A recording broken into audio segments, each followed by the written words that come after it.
Hello, and welcome back to another episode of the Worship Ministry Training Podcast. This is Alex Enfiedjian, your host.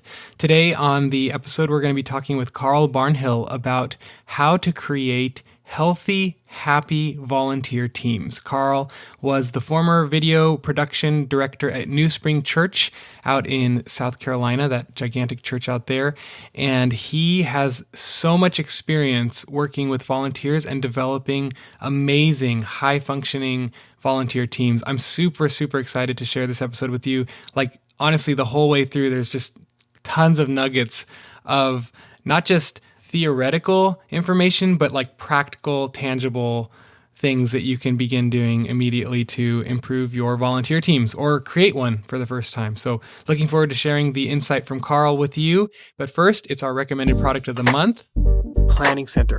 Planning Center is the most robust, easy-to-use online software to plan your worship services and schedule your teams. It honestly saves me hours each week. The tools and the things that it can do are incredible. One of the things I want to highlight is that you can actually link your Planning Center account to your Song Select account. And from then on, it will automatically import chord charts anytime you add a new song. Or if you add new keys, it will automatically download those keys for those songs. So be sure to check out Planning Center at planning.center. It's free for 30 days to try, and then plans start at just $14 a month. And you can find all of this in the show notes or at planning.center. All right, well, that's our recommended product this month. Let's jump right into the episode with Carl Barnhill.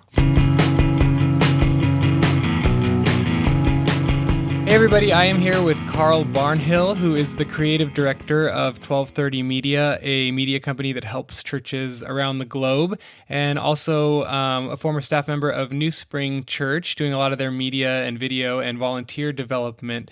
Carl, thank you so much for being with us on the podcast. Thanks, Alex. Glad to be here, man.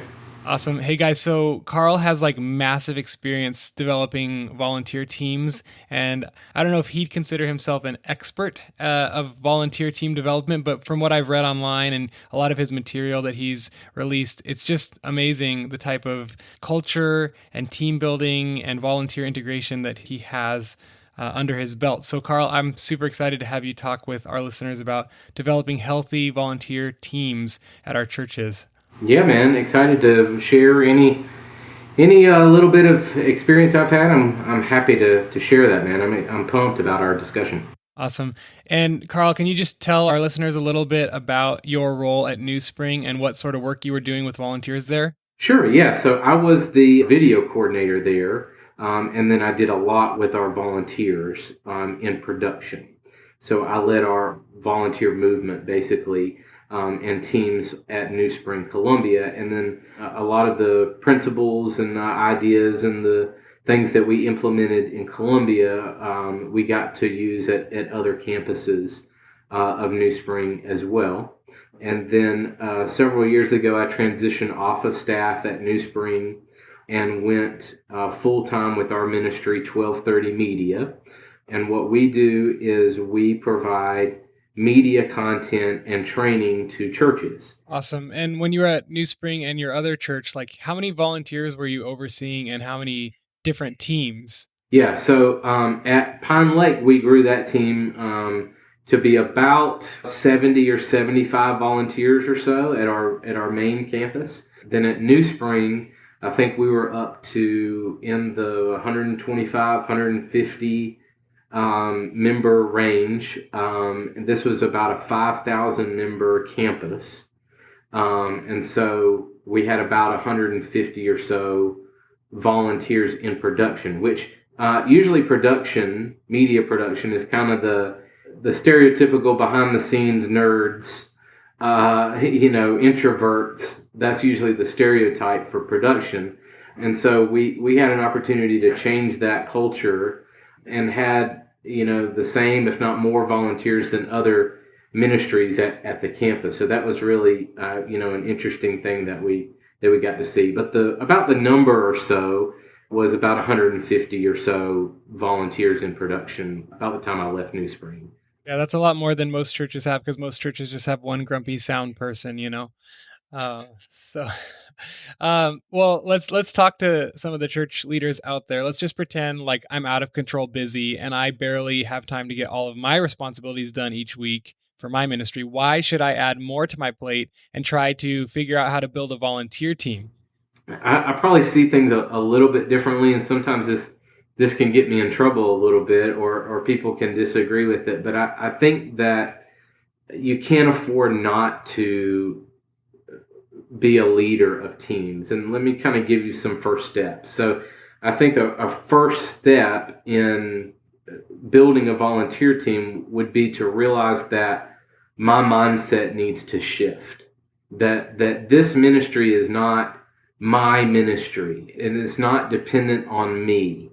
You know, a lot of times we think that, oh, if I'm not there, it's not getting done, or if I'm not there, it's not going to be excellent, or the way I would do it, or it's going to fall apart if I'm not there.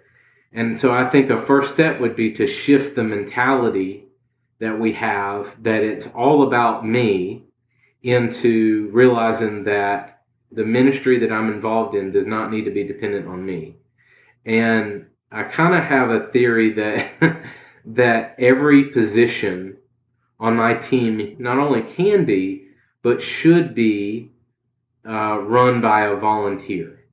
Now, people that have come back against me would say things like, "Oh, well, our audio position that has to be a trained, skilled professional in order to do that." Oh, well, the stage platform person, the one that leads worship in front of the congregation, that has to be a staff member. Oh, you don't understand. This is what we're paying them to do. And my theory is not that we put people in positions that aren't trained and the experiences aren't excellent. I think there is definite space for training. Like, we definitely need to train our people well.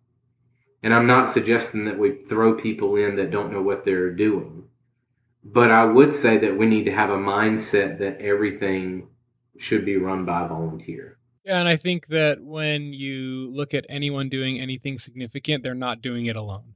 Like you can only do so much. And so even in your own business, Carl, your wife answers a lot of the emails so that you can focus on other things, and you have a team of people under you who are creating content. And if it was just you, you would, have pulled all your hair out already and you would have accomplished half or less of what you're currently accomplishing. So I think that's something that I'm learning as well, is just like, we cannot do it alone. We have to rely on the gifts of other people and train up other people to do things that we would normally do so that we can focus on other things that maybe we're solely equipped to do. So yeah, that does help. Now let's talk about developing teams, because you've done that, over the years. Obviously, the very first step of building a team is recruiting volunteers. So can you talk to us a little bit about recruiting mechanisms? Like, what have you found to be the most effective recruiting tactics that you saw for getting volunteers involved? Sure, I can definitely speak to that. So I would think that the first, and I'll kind of walk through, five or six things in order to recruit or train or invite new people.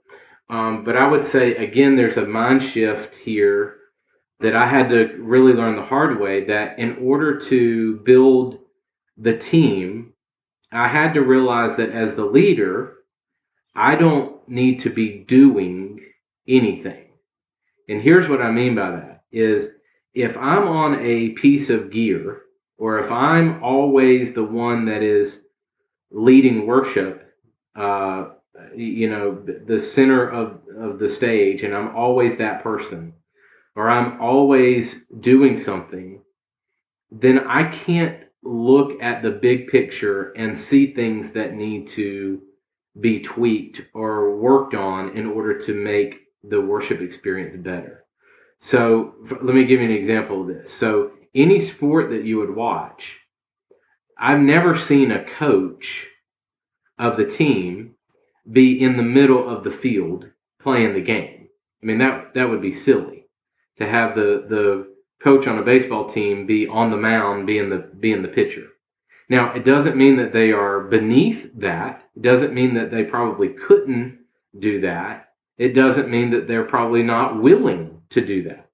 It means that the best place for the coach is on the sideline watching the whole field, is in the dugout watching the whole, the plays happen and putting the players where they need to be.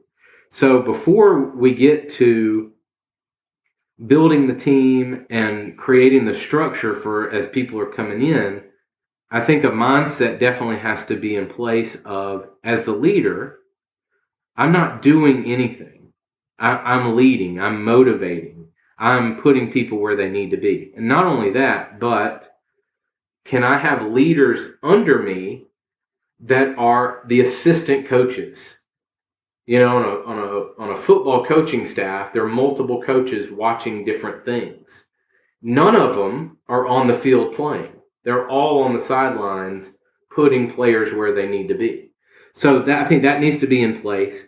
And then a first step on how can I get there is, I would say, who next week can shadow me to watch me do tasks? Like, I think that's very practical. Like, who can I call on next week to come in the office and watch me, select songs or put stuff on Planning Center, or watch me do this task, or watch me schedule people, or whatever the task is? Who can I have come in next week to watch me do that? And how quickly can I give them tasks? How quickly can I pass that off to someone? Okay, so sorry to rabbit trail there. Okay, so let me kind of get back to your question. Okay, so how do I recruit? So I would say there's a word change that I'd like to make there. Instead of using the word recruit, I'm going to use the word invite. And here's why. Recruiting sounds a little harder. We recruit people to serve in the Army. It almost sounds like I'm pulling you in for this big, hard mission, which is partly true, but I think it softens it a little bit when I can use the word invite. I can invite people to a party, or I can invite people to something in it, and it feels, hey, we're going to dinner with some friends. Do you want to come? Hey, we're doing this mission. We're doing these things on our team. Hey, would you like to come with us? It sounds a little less harsh than recruiting. Okay, so now that I would use the word invite instead of recruit, I'm going to give just a few ways that I've used to invite people. Okay, so if you have a church membership or an ownership class, a lot of churches have, if you're a new member to the church, there's some type of class. So if you can have the opportunity to speak to that class, and it doesn't have to be, I know what you're going to run across. Well, if we do it for your ministry, we're going to have to do it for every ministry. Okay. So why not we set up tables after the new membership class, and people can come and see where they want to serve? Shouldn't that be a next step? If you're a new member, maybe then your next step could be baptism, or your next step could be serving. What if I set up tables? And Alex, you feel free to stop me in here. I don't mean to. No, that's great. I'm loving it. And I 100% agree with that. In fact, we had that idea for our church, but we're not yet doing it. So I love it.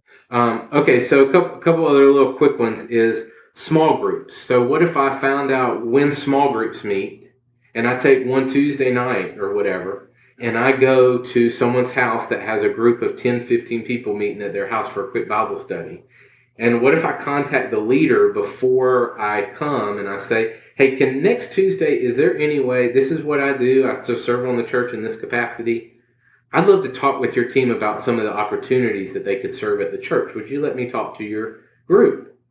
And most of the time they'll say yes. And so I've gone and I've just kind of laid out a vision for what production does. And I don't say things like, if you like to get up at 5 o'clock in the morning on every Sunday and spend 6 hours at the church, we have the team for you. I don't say things like that. I cast vision to say things like, hey, who in here in this group has been affected by one of our worship experiences? Who in here has given their life to Christ through one of our worship experiences? Who has grown in their walk through one of our worship experiences? Well, the team that I help serve on, we help create those experiences for the people that attend our worship services. And if you have been impacted and you want that same impact to spread to others. I would love to just walk through a couple of different opportunities and a couple of next steps and have anybody that's interested in this group to come. Here's the first next step that you need to take. I love that. I love that because you're like, even in your introduction about the ministry, you're already attaching the why behind what you do. So they're like, wow, like what I do matters and what I do impacts people for eternity. Like that, how inspiring is that? Like, of course I want to get involved, so that's so Exactly. That's so cool. Yeah. So, and I think a lot of the times we do pitch it to go, if you're a behind the scenes nerd, if you like to get up and sing in front of the entire church, this is the team for you. Well, that's not the why. That's the what. If you can start with the why, then you're casting vision instead of recruiting for a task. I don't need you to push a button. I need you, I'm offering this opportunity for you. I even remove the word need from my language. I actually don't need you. The Lord can provide what we need to make an incredible worship experience. I don't really need you. And the Lord doesn't need me. Like, these are serving opportunities that you can be a part of and help transform the worship experiences in our church. I would love for you to be a part of that if you want to. So that's the way. Okay. Okay. The next one is on stage push. You just talk about it from the stage during announcement time or something like that. Then announcement slide. You can make a slide that rotates in your before or after your worship services. Team T-shirts. I've used this as an invite tool. So you can put like on the back of the T-shirts, see, I'm proof you don't have to be a nerd to serve in production. Or something like that, something quirky. And then you could put a next step on the T-shirt. Find out more at fbcproduction.com or whatever. And then my last idea here would be a ministry fair.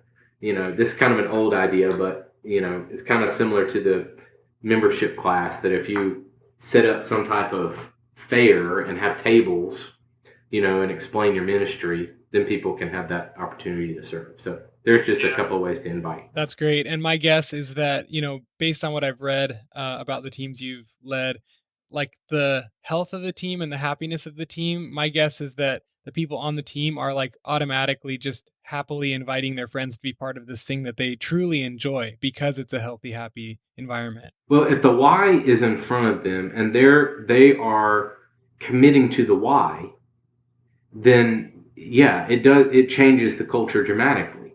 You're not there to push a button. You're there to see lives change. So here's a way that you could keep the why in front of your volunteers. And again, you have to be a coach in order to do this. If you were on a piece of gear, you wouldn't be able to take this idea and run with it. But let's say at the end of your service, when people are responding to the invitation or to the call, you can, if you have some type of care room or response room or something like that, a prayer room, a lot of churches send people out of the room to speak with someone. If you're in a church that has some type of care or response room, you can take your volunteer during the middle of that invitation, take them over to the prayer room or the care room, stand at the door or the window. Don't be creepy or awkward, but look in there and see and point and say, or just make them very aware, this person right here is talking with a counselor about their marriage. And because you led lyrics during this song, because of what you are doing, that life right there is being changed right now. This is what you're a part of. It's really inspiring, Yeah, like who doesn't want to be a part of a team like that? So let's talk about the next step. So somebody comes and you go out and you invite and they express interest. What would be the next step? And then how do they get trained? Okay, so it's very important to have, and I've learned all this the hard way. So this is not like it just happened and it was a bed of roses and Yay. I mean, this was, some of this stuff is a lot of like, well, that didn't work. We got to try this, or we're that, so, but anyway, so kind of the next step would be to make sure that you have a clear on-ramp for new volunteers. It needs to be clear. Write it down on paper, like 1, 2, 3, 4. This is, if a new volunteer comes in, this is what they do first, and then this is what they do, and then this is what they do. So let me walk you through the 1, 2, 3, 4 steps of our on-ramp for new volunteers at New Spring. So here's what happened. They first went to ownership class. That was our new member class, okay? That was step number 1. Step number 2 is this is for a new member in the church, okay? So I'll walk through a volunteer that came into production here in a second. But so they come to ownership class, then they go on an opportunities tour. So out of ownership class, they signed up for a opportunities tour. Can you explain what that is? Yeah. So this was a group that, so say we have opportunities tours and you meet someone from the church at a point in your lobby or wherever, and this person walks you around on Sunday morning to the different ministries that are happening in the church.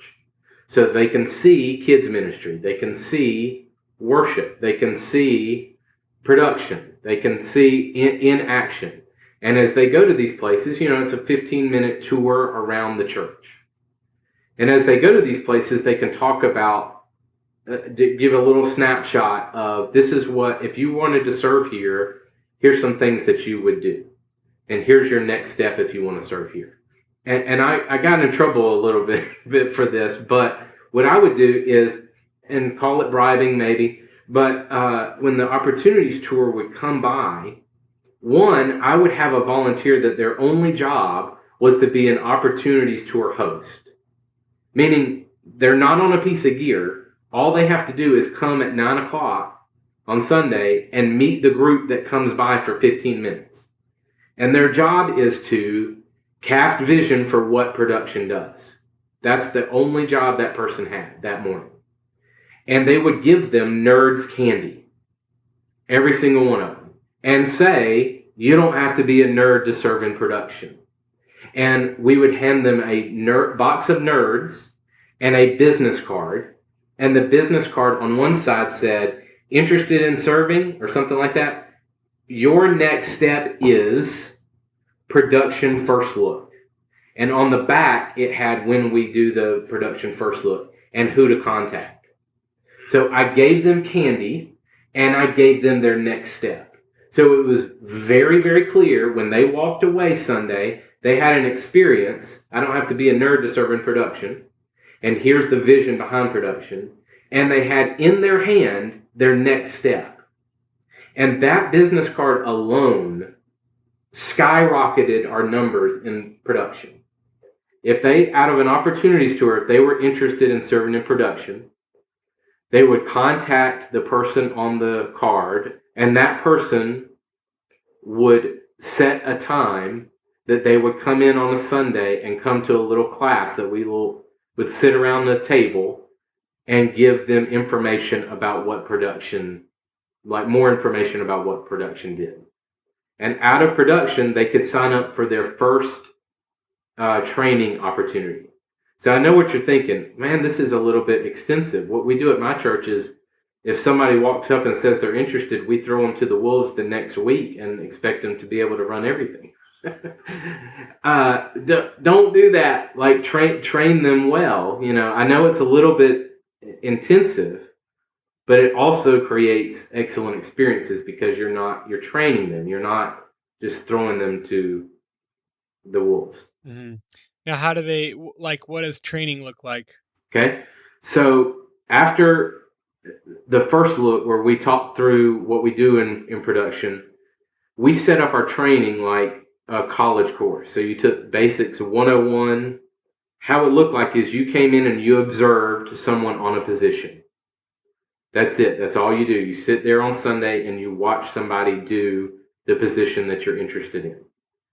Then step 2 was you come to a training class on a Monday night. and you get to run a service with a veteran volunteer with you, one-on-one, training you on how we do a service. And you get to do, at the end of the night, we did a full run-through with all trainees. So we actually had a fake service every Monday night that people could practice on the gear with nobody in the room.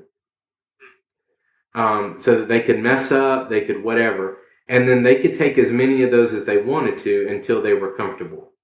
And when they were comfortable, we would put them on a Sunday, and then we would put a volunteer right next to them as a safety net. As just, hey, do I hit this or did I hit this? I can't remember. Well, you hit that.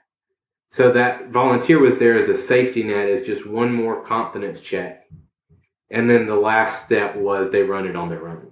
Mm. So I know it was a little bit intensive, and it took a little bit of time. But the benefit was people would tell us over and over, I didn't feel like I had to do a Sunday, and I didn't feel like I was going to mess up in front of thousands of people. Like, you gave me the opportunity to be completely comfortable before I was, on officially in front of everybody.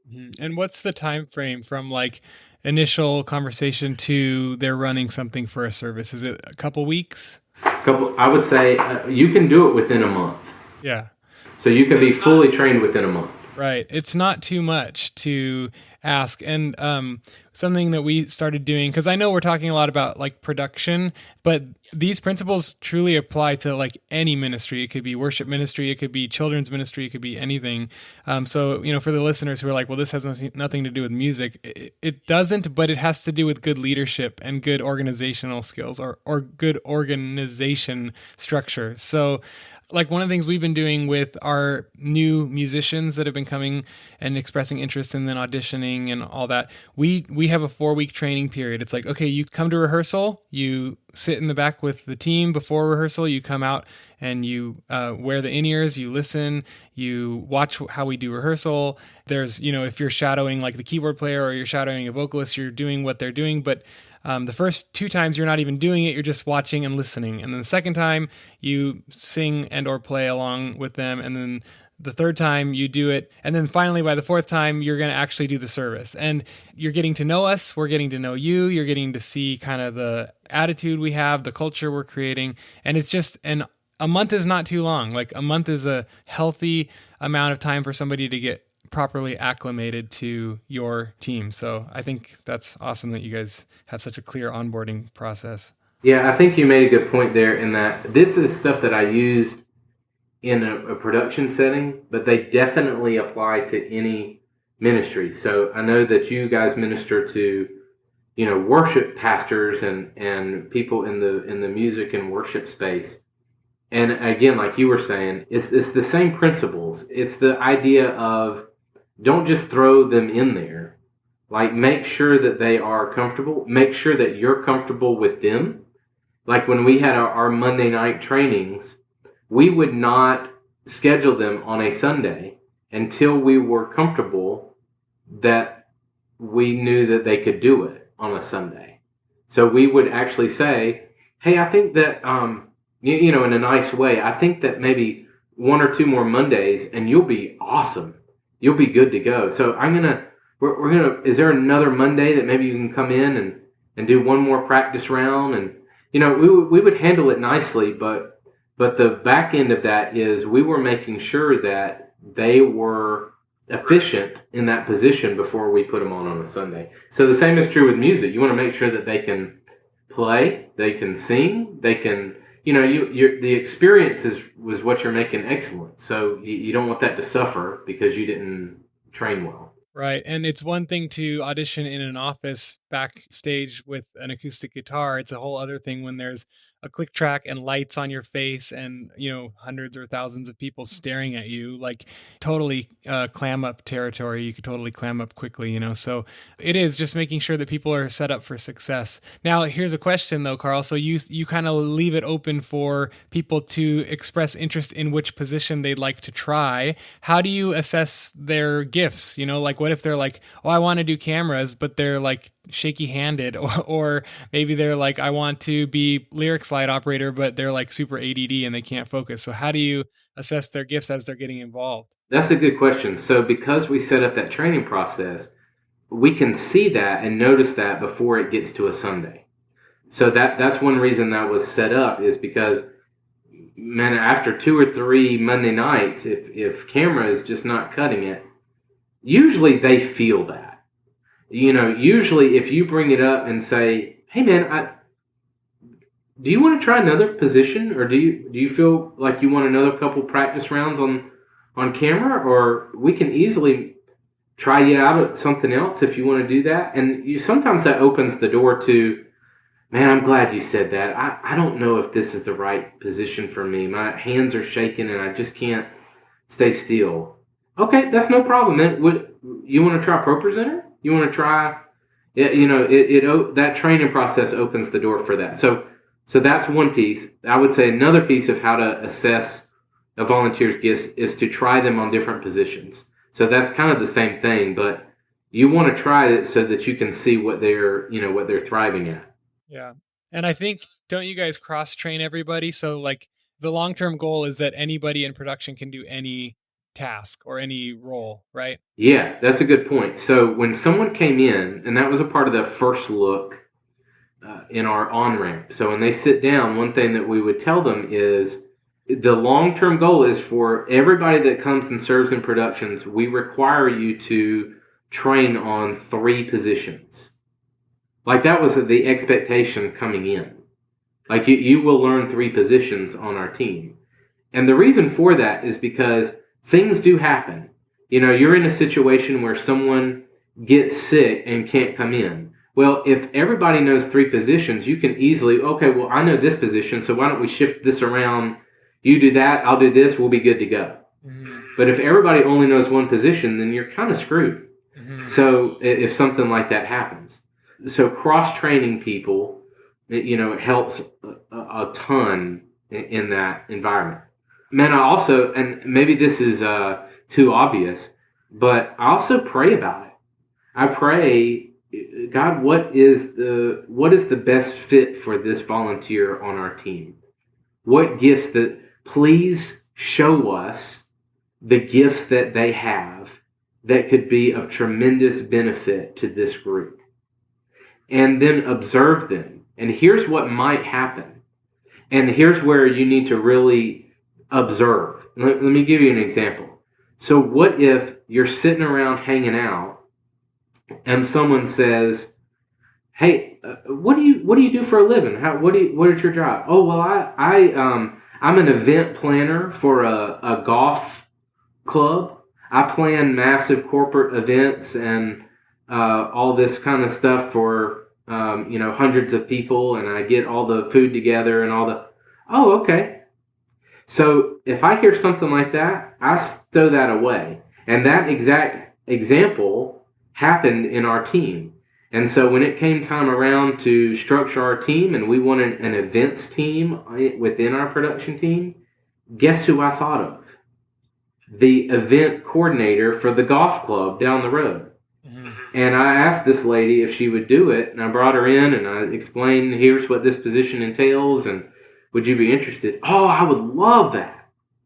If you pray about it, and it might be enlightened just in conversation, and it might not be what you expect. It might not be, "Oh, I'm awesome at camera," or "I'm awesome at guitar," or whatever. You might observe some different gifts that you didn't know would come out of that. And ones that don't even necessarily usually fit in what we think of as music ministry or tech ministry, because you're going, wait a minute, like if we're trying to build a great culture, it might be great to have some events. And if it's great to have events, it might be great to have an event planner. Why don't we have an event planning team? So one of the things I love about your approach is you're actually creating positions for the volunteers based on their giftings. And it might have nothing to do with technology or musicality, but just the gift of hospitality. So maybe talk to our listeners a little bit about having branches of your team's organizational structure that they wouldn't normally think about. So tell us about your event planning team and why you did it and what it kind of looked like. Okay, so here's how I organized our org chart. I split, and yes, I did an org chart for our volunteer team. I know that might sound a little foreign, but I did an org chart, and it was broken up into 3 sections. One was called New Serve, and this entire team was all about that on-ramp process that I talked about. There was an opportunities tour team, there was a first look team, and there was a basics training team, all within the New Serve team. And then under that, there were team leaders and then team members. Okay, so that was one section. The next section was service execution. And under that was video, audio, and lighting. And then my third section was volunteer culture. And under that was production headquarters team.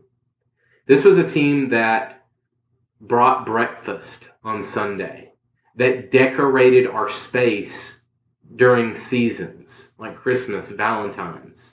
You don't think that stuff matters, but it does.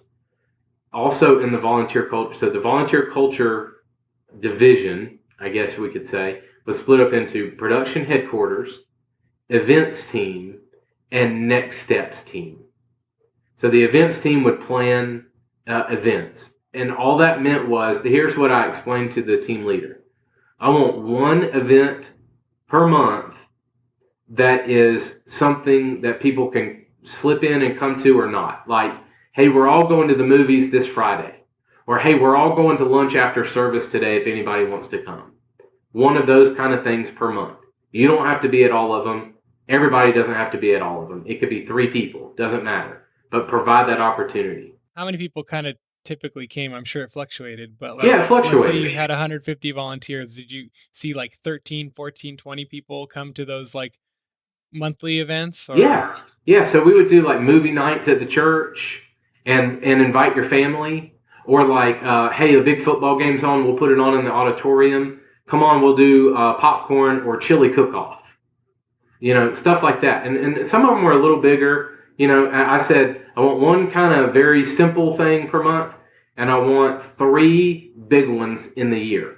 Christmas party, 4th of July bash, bonfire thing, chili cook-off, some big thing, 3 times a year. So that was the events team. And then the next steps team was all about pastoring. So this team helped people find their next steps within our production team. So they would come on Monday nights and help people find their next step. Hey, where do you want to cross-train next? Hey, where do you want to... And they would also help them spiritually. Hey, are you in a small group? So I know this is kind of big, but New Serve, service execution, and volunteer culture. Most churches, from a media production standpoint, only focus on service execution. Who can I get to push the button on Sunday? Who can I get from a worship perspective? Who can I get that can play an instrument or sing? That's what I'm after. That's what most churches just focus on. But what I tried to do is create 2 completely new tiers in my team that had nothing really to do with pushing a button. And that created a massive culture within our production team. And I would bring in people that had nothing. I mean, I don't care if you push a button. We'll find a place for you if you don't like ProPresenter. What if you are the breakfast coordinator for Sunday? What if you are the, whatever. So in that org chart, we could find a place for them. Does that make sense? Yeah, totally. And listeners, think about this. These are all volunteers. So Carl just identified their gifts as he got to know them and asked them to step into certain roles. And even the leaders within his volunteer teams, he identified as leaders and kind of helped them see what their role was.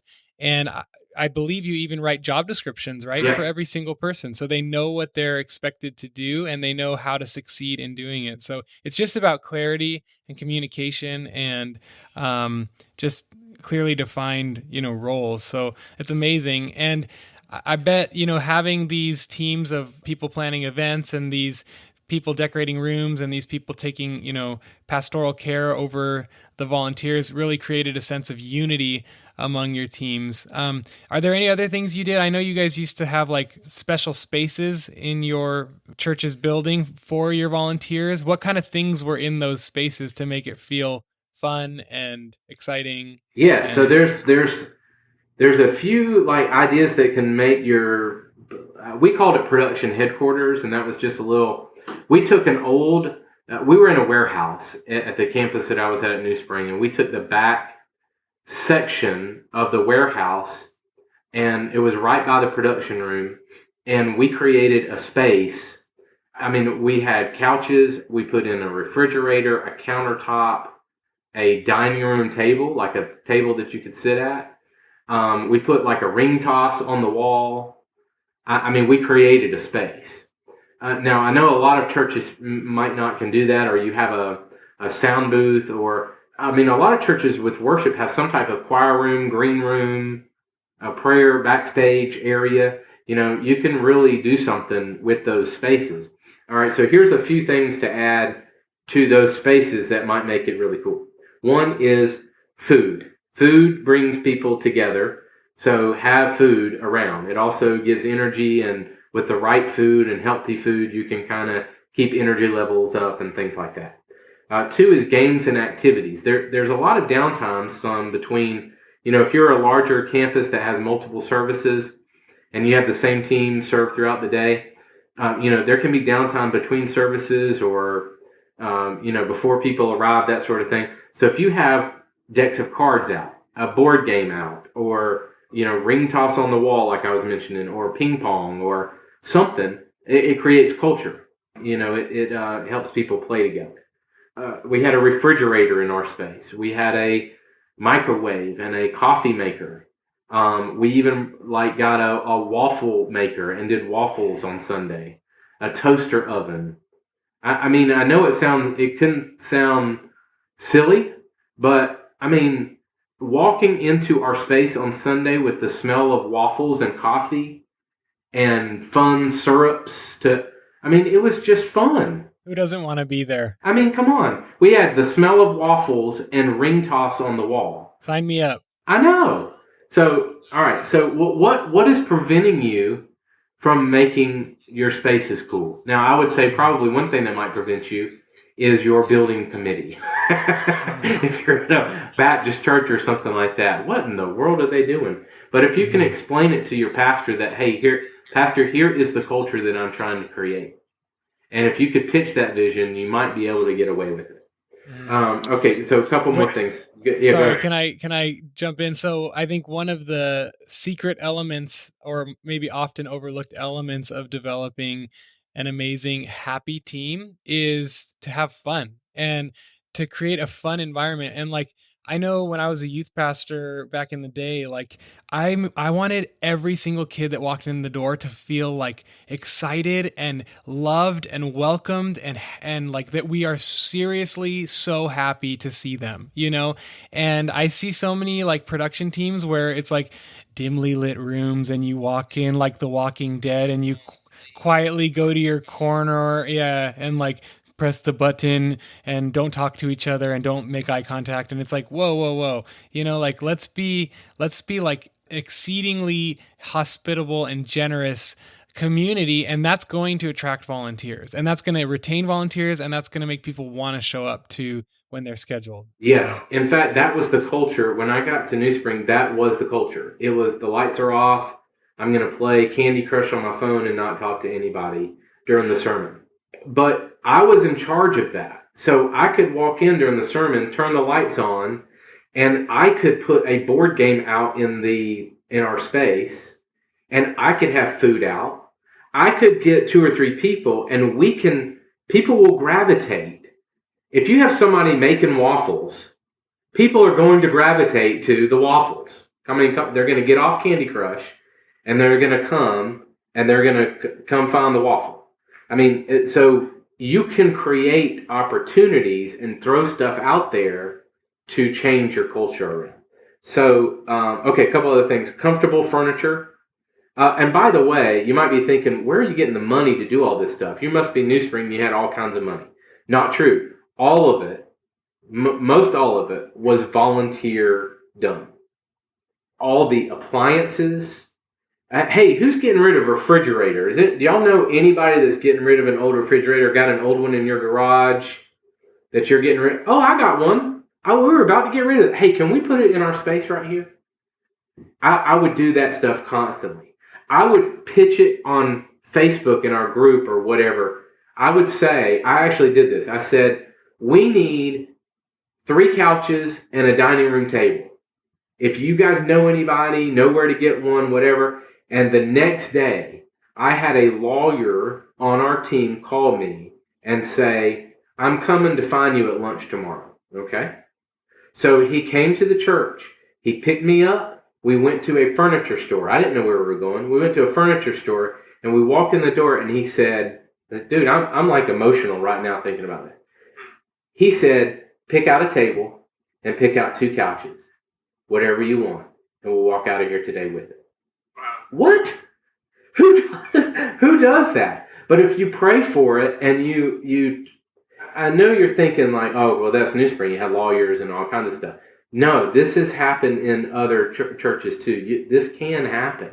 Things like this. So, okay, so comfortable furniture, a television. You got to have a TV in there with the feet of the service. And then 2 more things. 1, fun people, like you mentioned. If you have a bunch of people that are drags, it's going to bring the culture down. But if you can recruit the most bubbly, fun person or people that you can find and get them in there around people, that's going to help you transform your culture. They're going to talk to everybody. They're going to pick on people. They're going to whatever. You don't want to be mean, but infuse your culture with fun people. And the next thing was a PHQ team, a production headquarters or a team that they're responsible for the culture. So I actually had a team that your job is to make this space fun. Bring breakfast. You are to put games out. You are to put encouragement cards out on the table. Decorate. You are to fill this space with fun. That is your job. And that helped. But if everybody's on a piece of gear and nobody's responsible for that, or you're responsible or you're trying to do everything, then you can't do that. So being the coach is a key element in your culture shift. Does that make sense? Yeah, totally. That's amazing. Oh man, I feel like there's so much we could talk about, and I want to hire you right away. So, okay, well, I think we've talked enough about training as well. Unless you feel like there's more to say about training, I know you guys cross-train, you shadow, it's like, watch me, you try, I'll watch you, okay, you do it. It's that thing. Is there anything else you want to say about training, or is that pretty much? Man, I think the training nights, I think having practice opportunities where it's not game time all the time is important. So if you can do that on a weeknight, on a Wednesday after church, if you can do that on a Sunday afternoon at 2:00 after the church is empty, that was a game changer.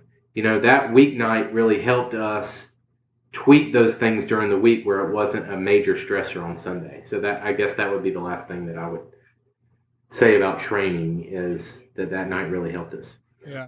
Now, how did you guys communicate with all of your volunteers? Like, did you use an app, or was it all on Planning Center, or was it email, or it sounds like you had a Facebook group? What was your way of communicating to large groups of people? Yeah. So the main piece of communication that I would use is email.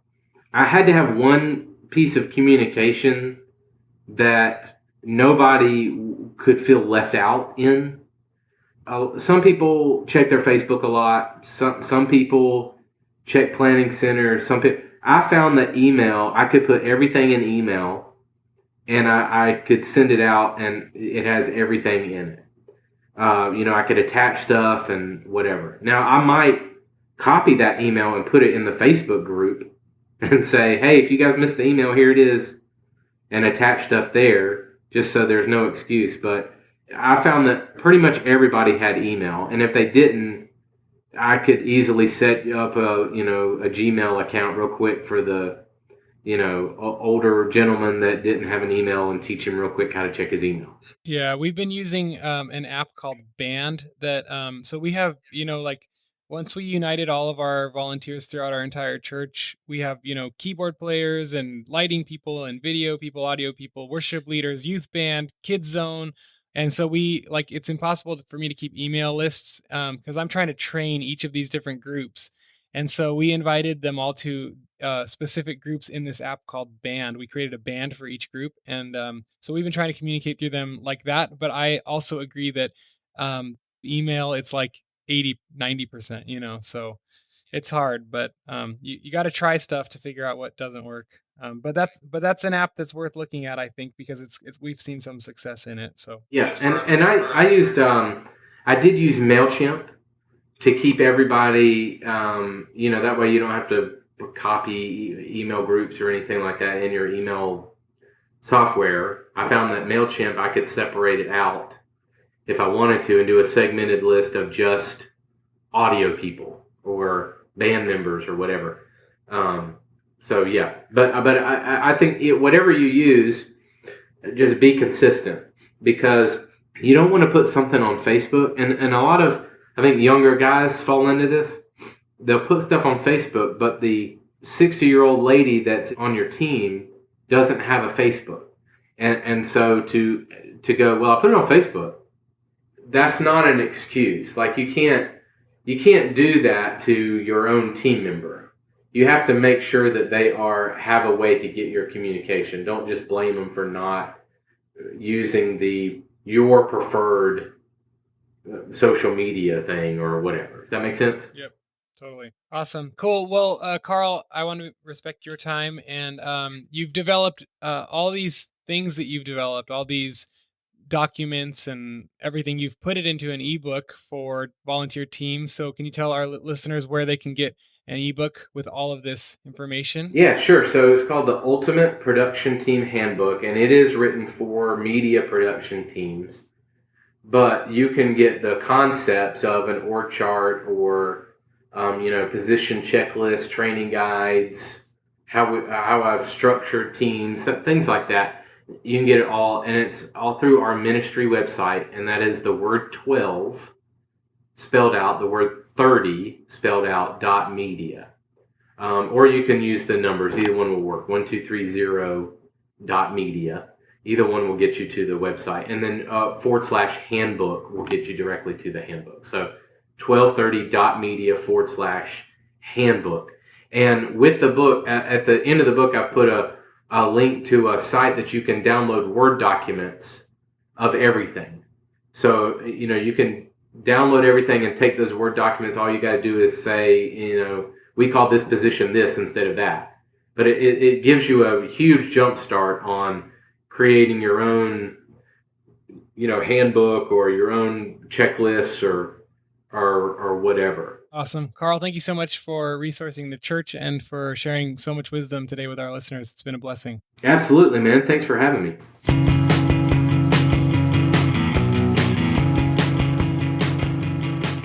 All right, well, that's all we have time for today. Thank you so much for being a listener of this podcast. I really hope it's helping you lead in your churches. If it is, please help us by spreading the word. You can easily do that by clicking one of the shareable links in the show notes of your podcast app. Also, feel free to leave us a review on iTunes. You can do that right within the app or by going to worshipministrytraining.com/review to learn how to do that. Also, be sure to check out Carl's awesome podcast, the Church Media Podcast, and also be sure to check out his ebook, and the links for both of those things will be in the show notes. So that's it for this month. God bless you guys as you serve your churches. Let's build great volunteer teams and equip people to serve Jesus' kingdom until he returns. God bless you guys.